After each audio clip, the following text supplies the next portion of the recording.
ఇది పైన పఫ్ కోసం వచ్చేది జస్ట్ లైనింగ్కి మెయిన్కి అటాచ్ చేసి పెట్టుకున్నామండి.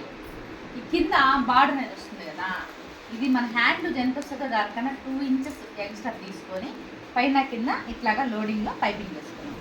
ఇలా సెట్ చేసి పెట్టుకొని ఇది కుట్టే విధానం చూపిస్తానండి. ఇప్పుడు ఇక్కడ టాంచి మనము జస్ట్ ఇంతకు ముందు వీడియోలో కూడా నేను చెప్పున్నాను, ఈ షోల్డర్ పాయింట్ కాడికి చెక్క కాడి కరెక్ట్గా రావాలని అలాగా పెట్టుకున్నాను.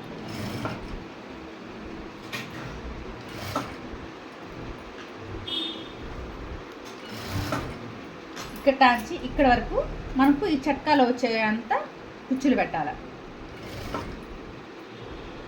ఇలాగా